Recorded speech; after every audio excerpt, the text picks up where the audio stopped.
Assalamualaikum teman-teman, semoga kalian semua dalam keadaan sehat dan selalu dalam lindungan Allah Subhanahu wa Ta'ala. Doa terbaik untuk kalian yang setia mendengarkan cerita ini, semoga rezeki kalian dilancarkan, urusan dipermudah, dan segala hajat yang kalian tuliskan di kolom komentar segera terwujud. Pada video kali ini, kita akan membahas kisah luar biasa tentang para nabi pilihan Allah yang penuh misteri dan sangat menarik untuk kita simak bersama. Tahukah kalian, ada 4 nabi yang diyakini masih hidup hingga saat ini dengan izin Allah Subhanahu wa Ta'ala. Kisah mereka mengandung banyak pelajaran berharga yang dapat kita jadikan sebagai teladan dalam kehidupan sehari-hari. Menurut beberapa ulama, Allah telah memilih ribuan hamba untuk diangkat menjadi nabi, di antaranya ratusan juga didaulat menjadi rasul. Sebagaimana dinukil dari Imam Ibnu Katsir dalam Al-Bidayah wan Nihayah, jumlah para nabi mencapai 124.000, sementara jumlah rasul berkisar 313 hingga 315, sebagaimana disebutkan dalam riwayat lainnya.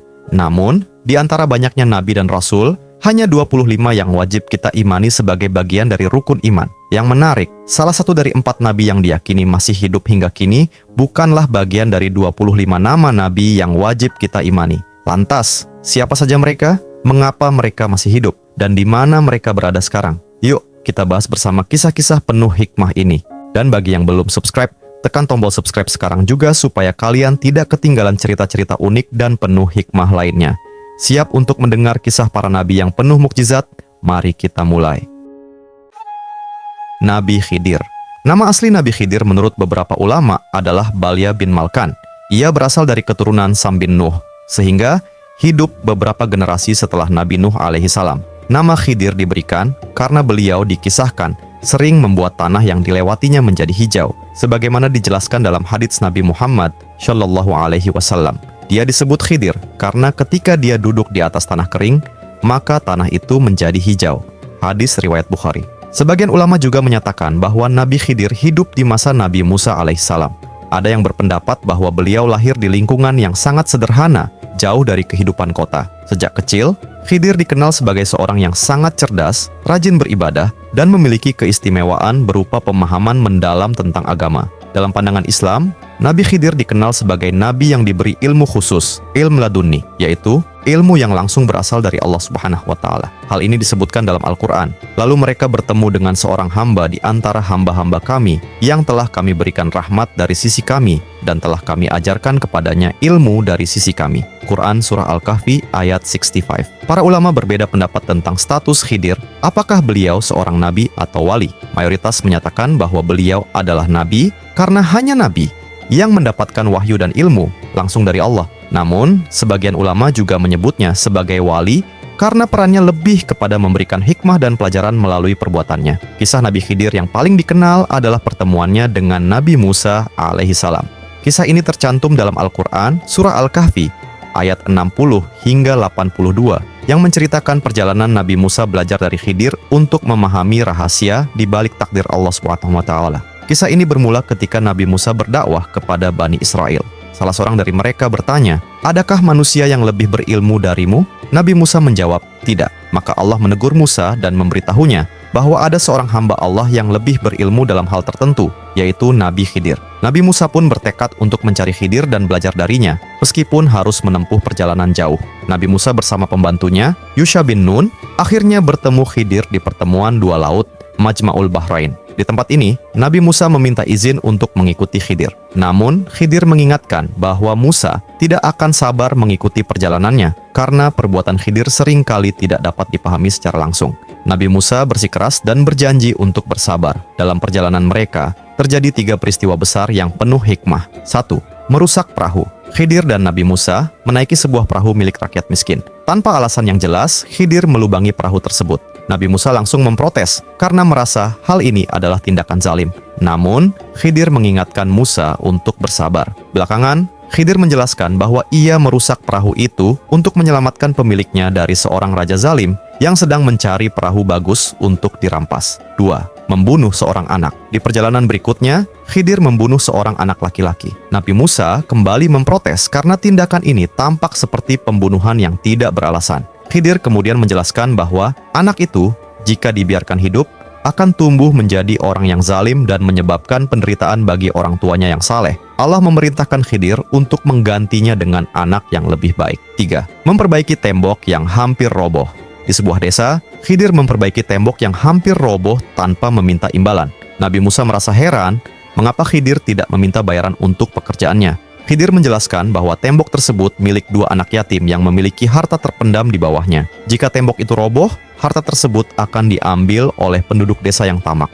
Khidir diperintahkan Allah untuk menjaga harta tersebut hingga anak-anak itu dewasa. Setelah menjelaskan ketiga peristiwa tersebut, Khidir berpisah dengan Nabi Musa karena Musa tidak dapat menahan rasa ingin tahunya. Setelah berpisah dengan Nabi Musa, Nabi Khidir melanjutkan tugasnya sebagai hamba Allah yang menjalankan perintah khusus. Tidak banyak kisah lain yang tercatat secara jelas dalam Al-Quran atau hadits tentang kehidupan Nabi Khidir setelah itu. Namun, beberapa riwayat menceritakan bahwa beliau terus hidup menyebarkan hikmah dan melaksanakan misi rahasia dari Allah. Terdapat perbedaan pendapat tentang apakah Nabi Khidir masih hidup hingga saat ini atau sudah wafat. Beberapa ulama dan sufi meyakini bahwa Nabi Khidir masih hidup berdasarkan keyakinan bahwa beliau diberi usia panjang oleh Allah Subhanahu wa Ta'ala untuk terus membimbing umat manusia di waktu tertentu. Namun, mayoritas ulama berpendapat bahwa Nabi Khidir telah wafat seperti manusia lainnya, karena setiap makhluk pasti mengalami kematian. Sebagaimana firman Allah, setiap yang bernyawa pasti akan merasakan mati. Quran Surah Ali Imran ayat 185. Apakah Nabi Khidir masih hidup atau telah wafat? Hanya Allah yang mengetahui dengan pasti. Nabi Khidir adalah hamba Allah yang diberi ilmu khusus untuk memahami rahasia takdir. Pelajaran berharga tentang kesabaran, keimanan, dan keyakinan bahwa segala sesuatu yang terjadi adalah bagian dari rencana Allah yang lebih besar. Kisah Nabi Khidir dan Nabi Musa juga menjadi pengingat bahwa Allah memberikan hikmah kepada siapa saja yang dikehendakinya. Nabi Idris. Nabi Idris adalah keturunan ke-6 dari Nabi Adam alaihissalam. Ia lahir di Babilonia, sebuah kota besar di zaman itu. Nama asli Nabi Idris dalam bahasa Arab adalah Akhnuh, Enoch dalam tradisi lainnya. Silsilah lengkapnya adalah Idris bin Yarid bin Mahlail bin Kainan bin Anusi bin Shits bin Adam. Nabi Idris adalah nabi kedua setelah Nabi Adam. Ia juga hidup sezaman dengan Nabi Shits, kakek buyutnya, yang melanjutkan dakwah Nabi Adam. Nabi Idris dilahirkan dalam lingkungan yang penuh tantangan, di mana manusia mulai melupakan ajaran tauhid dan melakukan perbuatan maksiat. Nabi Idris alaihissalam memiliki banyak sifat mulia, di antaranya 1. Cerdas dan bijaksana. Beliau dijuluki Asadul Usud, singa dari segala singa, karena kebijaksanaannya. 2. Rajin beribadah. Beliau tidak pernah lalai dalam salat, zikir, dan berdoa kepada Allah Subhanahu wa Ta'ala. 3. Ahli ilmu Nabi Idris dikenal sebagai orang pertama yang pandai menulis, menggunakan pena, menjahit pakaian, dan memahami ilmu falak, astronomi, matematika, dan ilmu lainnya. Firman Allah dalam Al-Quran, dan ceritakanlah kepada mereka kisah Idris yang disebut di dalam Alkitab. Sesungguhnya ia adalah seorang yang sangat mencintai kebenaran dan seorang nabi. Kami telah mengangkatnya ke martabat yang tinggi. Quran Surah Maryam ayat 56-57. Allah Subhanahu wa Ta'ala mengutus Nabi Idris untuk membimbing umat manusia yang mulai jauh dari ajaran tauhid. Beliau mengajarkan kepada umatnya untuk menyembah Allah Subhanahu wa Ta'ala semata dan meninggalkan penyembahan berhala. Beliau memperkenalkan pentingnya menulis untuk mencatat ilmu dan wahyu, serta menjelaskan manfaat ilmu matematika dan astronomi. Nabi Idris adalah orang pertama yang mengajarkan kewajiban salat, berpuasa, dan bersedekah. Beliau menegakkan hukum yang adil di tengah masyarakat dan melarang kezaliman. Namun, sebagian besar kaumnya menolak ajarannya. Mereka malah memusuhi Nabi Idris dan pengikutnya yang setia. Mukjizat Nabi Idris alaihissalam. 1. Ilmu dan keterampilan yang luar biasa beliau adalah orang pertama yang mengenalkan cara menjahit pakaian dengan jarum. Sebelumnya, manusia hanya memakai pakaian dari kulit binatang tanpa dijahit. 2. Menguasai ilmu astronomi dan matematika. Beliau dapat membaca pergerakan bintang, mengenali musim, dan menghitung waktu. 3. Mendapat pertolongan malaikat. Ketika menghadapi ancaman kaumnya, Nabi Idris selalu mendapat perlindungan langsung dari Allah melalui para malaikat. Salah satu peristiwa paling terkenal dalam hidup Nabi Idris adalah perjalanan beliau ke langit. Dalam tafsir dan hadis, diceritakan bahwa Nabi Idris memiliki hubungan khusus dengan malaikat Israel. Riwayat dari Ibnu Abbas radhiyallahu anhu. Suatu ketika, Nabi Idris berkata kepada malaikat Israel, "Aku ingin merasakan bagaimana rasanya mati." Malaikat Israel pun diizinkan oleh Allah untuk mencabut nyawa Nabi Idris, kemudian menghidupkannya kembali. Setelah itu, Nabi Idris meminta untuk melihat surga dan neraka. Nabi Idris melihat api neraka yang sangat mengerikan dan meminta perlindungan kepada Allah dari azab tersebut. Beliau juga diperlihatkan keindahan surga yang membuatnya takjub dan ingin tinggal di sana. Dalam riwayat lain, Nabi Idris meminta malaikat Israel membawanya ke langit. Dengan izin Allah, malaikat Israel mengangkatnya hingga mencapai langit keempat. Di sana, Allah memerintahkan malaikat Israel untuk mencabut nyawa Nabi Idris. Dengan demikian, Nabi Idris wafat di langit keempat. Menurut tradisi Islam, Nabi Idris tidak dimakamkan di bumi, tetapi ruhnya diangkat langsung oleh Allah ke surga. Hal ini sesuai dengan firman Allah, "Kami telah mengangkatnya ke tempat yang tinggi." Quran Surah Maryam ayat 57. Para ulama berbeda pendapat mengenai maksud ayat ini. Sebagian besar berpendapat bahwa Nabi Idris wafat di langit keempat dan akan tetap berada di sana hingga hari kiamat. Wallahu a'lam bishawab. Nabi Idris adalah sosok nabi yang membawa perubahan besar bagi umat manusia dengan memperkenalkan ilmu, teknologi, dan ajaran agama yang benar. Kisah hidupnya memberikan inspirasi bagi umat manusia untuk terus belajar, beribadah, dan bersabar dalam menghadapi ujian. Nabi Ilyas. Nabi Ilyas alaihissalam adalah salah satu nabi yang diutus oleh Allah Subhanahu wa taala untuk mengembalikan Bani Israel ke jalan tauhid.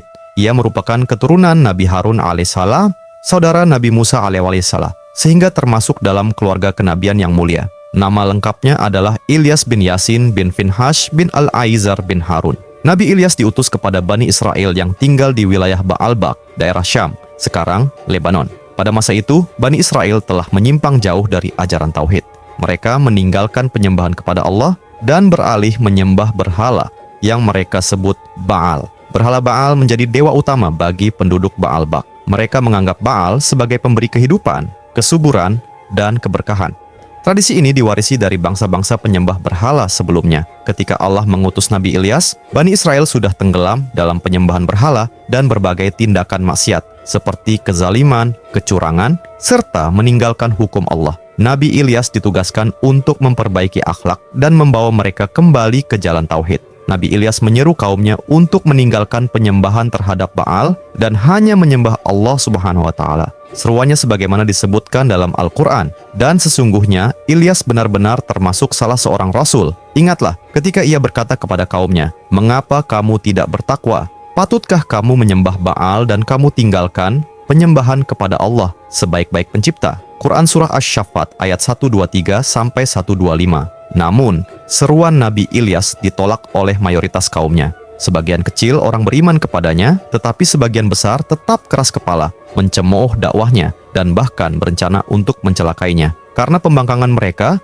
Allah Subhanahu wa taala menurunkan azab berupa kekeringan yang panjang selama 3 tahun. Tanah menjadi tandus, tumbuhan mati, dan air sulit ditemukan. Kekeringan ini menyebabkan kelaparan hebat di kalangan Bani Israel. Dalam keadaan sulit tersebut, Nabi Ilyas kembali mengingatkan kaumnya, "Ini adalah akibat dari dosa-dosa kalian. Berimanlah kepada Allah dan mohon ampun, maka Allah akan mencurahkan hujan dan keberkahan kepada kalian." Sebagian dari mereka mulai menyadari dosa-dosa mereka, tetapi setelah hujan kembali turun atas doa Nabi Ilyas, mereka kembali durhaka dan menyembah Baal. Setelah kekeringan berakhir, kaum Bani Israel semakin keras menolak dakwah Nabi Ilyas. Mereka tidak hanya menentangnya, tetapi juga berencana untuk membunuhnya. Dalam keadaan ini, Nabi Ilyas memohon perlindungan kepada Allah Subhanahu wa taala. Allah kemudian menyembunyikan Nabi Ilyas di sebuah tempat terpencil. Selama masa persembunyian, Allah memerintahkan burung-burung untuk membawa makanan dan minuman kepada Nabi Ilyas sehingga ia tetap hidup dan aman. Setelah bertahun-tahun berdakwah dan menghadapi berbagai penolakan, Nabi Ilyas menyadari bahwa tugas kenabian ini akan berlanjut melalui seorang penerus. Allah Subhanahu wa taala memerintahkan Nabi Ilyas untuk menunjuk Nabi Ilyasa, seorang pemuda yang beriman dan setia, sebagai penggantinya. Nabi Ilyas mendidik Nabi Ilyasa agar dapat melanjutkan dakwah kepada Bani Israel. Setelah Nabi Ilyasa siap, tugas kenabian pun beralih kepadanya. Setelah menyerahkan tugas kenabian kepada Nabi Ilyasa, Nabi Ilyas memohon kepada Allah untuk membebaskannya dari kezaliman kaumnya. Allah mengabulkan doanya dengan mengangkat Nabi Ilyas ke langit. Riwayat tentang pengangkatan Nabi Ilyas memiliki beberapa pendapat. 1. Diangkat hidup-hidup. Sebagian ulama berpendapat bahwa Nabi Ilyas tidak meninggal dunia, melainkan diangkat hidup-hidup ke langit, seperti Nabi Isa. Nabi Ilyas diyakini akan kembali ke bumi menjelang hari kiamat untuk menegakkan keadilan. 2. Meninggal. Setelah diangkat, pendapat lain menyatakan bahwa Nabi Ilyas wafat setelah diangkat ke tempat yang mulia di sisi Allah Subhanahu wa taala. Hikmah yang bisa diambil dari kisah Nabi Ilyas yaitu 1. Pentingnya tauhid. Nabi Ilyas mengingatkan bahwa hanya Allah Subhanahu wa Ta'ala yang layak disembah. Penyembahan kepada selain Allah membawa kehancuran. Kedua, kesabaran dalam dakwah. Kisah Nabi Ilyas menunjukkan pentingnya kesabaran dalam menghadapi tantangan dakwah meskipun mendapat penolakan. 3. Azab bagi kaum yang membangkang. Allah Subhanahu wa Ta'ala memberikan azab kepada kaum yang durhaka sebagai peringatan agar mereka kembali kepadanya. 4. Pertolongan Allah kepada hambanya. Nabi Ilyas mendapat perlindungan langsung dari Allah Subhanahu wa Ta'ala, menunjukkan bahwa Allah tidak akan membiarkan hambanya yang taat dalam kesulitan. Nabi Ilyas alaihissalam adalah nabi yang diutus untuk memperbaiki akhlak dan keimanan Bani Israel. Meskipun menghadapi banyak rintangan, ia tetap teguh menyampaikan kebenaran. Pengangkatan Nabi Ilyas ke langit menjadi tanda kemuliaan Allah kepada hambanya yang sabar, ikhlas, dan bertakwa. Nabi Isa alaihissalam adalah salah satu nabi dan rasul yang dimuliakan Allah Subhanahu wa Ta'ala. Beliau diutus kepada kaum Bani Israel untuk membawa ajaran tauhid dan menyampaikan Injil sebagai petunjuk. Nabi Isa juga dikenal sebagai Al-Masih dan termasuk di antara ulul azmi, nabi-nabi yang memiliki ketabahan luar biasa dalam menyampaikan risalah Allah. Ibunda Nabi Isa adalah Maryam binti Imran, seorang wanita salehah yang dikenal dengan kesuciannya. Maryam berasal dari keluarga Imran, keluarga mulia yang disebutkan dalam Al-Quran. Sesungguhnya Allah telah memilih Adam, Nuh, keluarga Ibrahim, dan keluarga Imran melebihi segala umat di masa mereka. Quran, Surah Ali Imran ayat 33. Maryam dibesarkan di Baitul Maqdis di bawah pengawasan Nabi Zakaria, yang juga merupakan suami bibinya. Ia menjalani hidup penuh ibadah dan pengabdian kepada Allah Subhanahu wa Ta'ala. Kisah kelahiran Nabi Isa dimulai ketika Maryam sedang menyendiri untuk beribadah. Saat itulah malaikat Jibril datang dalam rupa manusia dan menyampaikan kabar gembira bahwa ia akan melahirkan seorang anak laki-laki. Jibril berkata, "Sesungguhnya aku ini hanyalah seorang utusan Tuhanmu untuk memberimu seorang anak laki-laki yang suci." Quran Surah Maryam ayat 19. Maryam merasa terkejut karena ia belum pernah menikah dan tidak pernah disentuh oleh laki-laki. Namun, Jibril menjelaskan bahwa hal tersebut adalah kehendak Allah sebagai tanda kebesarannya. Allah berfirman, "Demikianlah, Tuhanmu berfirman, hal itu mudah bagiku, dan agar kami menjadikannya tanda bagi manusia dan sebagai rahmat dari kami." Quran Surah Maryam ayat 21. Maryam kemudian mengandung Nabi Isa tanpa perantara suami sebagai mukjizat dari Allah. Ketika tiba waktu melahirkan, Maryam pergi ke sebuah tempat yang jauh di bawah pohon kurma. Dalam kesendirian, ia melahirkan Nabi Isa alaihissalam dengan izin Allah. Allah menghibur Maryam dengan mukjizat air dari bawah kakinya dan buah kurma segar yang jatuh dari pohon. Dan goyanglah pangkal pohon kurma itu ke arahmu. Niscaya pohon itu akan menggugurkan buah kurma yang masak kepadamu. Quran Surah Maryam ayat 25. Setelah kelahiran Nabi Isa, Maryam kembali ke kaumnya. Kaumnya mencemoohnya karena membawa seorang bayi tanpa suami. Namun, Maryam tetap diam, sesuai perintah Allah. Ketika kaumnya mendesak, Nabi Isa yang masih bayi berbicara untuk membela ibunya, "Sesungguhnya aku ini hamba Allah. Dia memberiku kitab, Injil, dan dia menjadikan aku seorang nabi." Quran Surah Maryam ayat 30. Ini adalah mukjizat pertama Nabi Isa yang membuktikan kesucian Maryam dan menunjukkan bahwa ia adalah seorang nabi yang diutus Allah Subhanahu wa Ta'ala. Nabi Isa diutus oleh Allah kepada kaum Bani Israel yang saat itu hidup dalam kesesatan. Sebagian dari mereka telah meninggalkan ajaran Nabi Musa dan menyimpang dari hukum Taurat. Allah menurunkan Injil kepada Nabi Isa sebagai petunjuk dan pembimbing mereka kembali kepada jalan yang benar. Nabi Isa menyeru Bani Israel untuk menyembah Allah Subhanahu wa Ta'ala dan meninggalkan kesyirikan. Firman Allah, "Dan ingatlah ketika Isa putra Maryam berkata, 'Wahai Bani Israel, sembahlah Allah Tuhanku dan Tuhanmu. Sesungguhnya barang siapa mempersekutukan sesuatu dengan Allah, maka sungguh Allah mengharamkan surga baginya.'"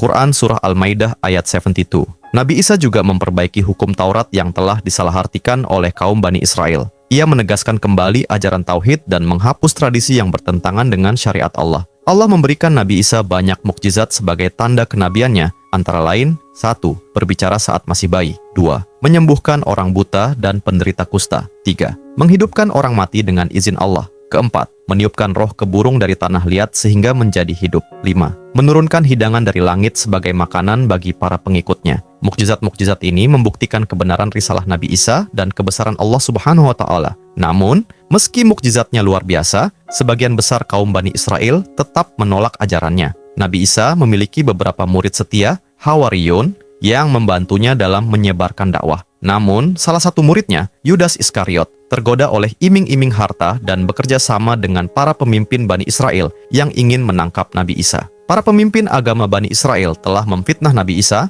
menuduhnya sebagai penghasut dan pembangkang yang ingin menghancurkan hukum Taurat. Mereka melaporkannya kepada penguasa Romawi dengan tujuan agar beliau dihukum mati. Ketika para tentara Romawi dan pemimpin Bani Israel datang untuk menangkap Nabi Isa, Allah Subhanahu wa Ta'ala melindungi beliau dengan cara yang luar biasa. Dalam Al-Quran disebutkan, padahal mereka tidak membunuhnya dan tidak pula menyalibnya. Tetapi yang mereka bunuh ialah seseorang yang diserupakan dengan Isa bagi mereka. Quran Surah An-Nisa ayat 157.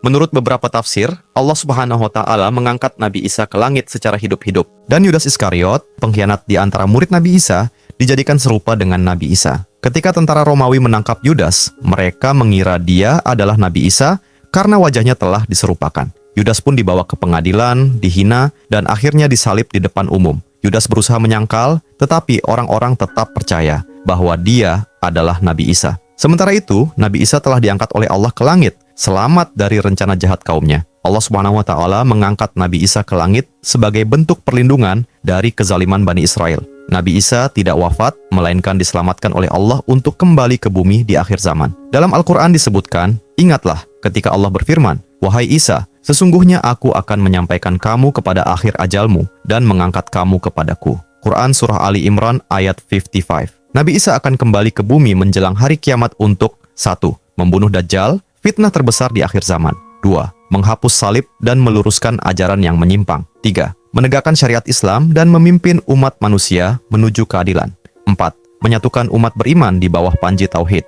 Setelah misinya selesai, Nabi Isa akan wafat secara alami dan dimakamkan di bumi. Kisah Nabi Isa menunjukkan mukjizat Allah dan pelajaran tentang keimanan, keteguhan, serta kebijaksanaan dalam menghadapi rintangan. Peristiwa penyaliban yang digantikan oleh Yudas mengajarkan bahwa Allah selalu melindungi para nabinya dari kezaliman dan tipu daya manusia. Nabi Isa tetap hidup di langit dan akan kembali di akhir zaman untuk menegakkan keadilan dan menyempurnakan ajaran tauhid. Itulah kisah 4 nabi yang diyakini masih hidup hingga hari ini. Dari Nabi Khidir yang misterius, Nabi Ilyas yang inspiratif, hingga Nabi Isa dan Nabi Idris yang penuh hikmah. Semoga kisah ini menginspirasi kita untuk terus meningkatkan iman dan ketakwaan kepada Allah. Jangan lupa untuk selalu salat, berbuat baik, dan menebar kasih sayang. Sampai jumpa di video berikutnya. Wassalamualaikum warahmatullahi wabarakatuh.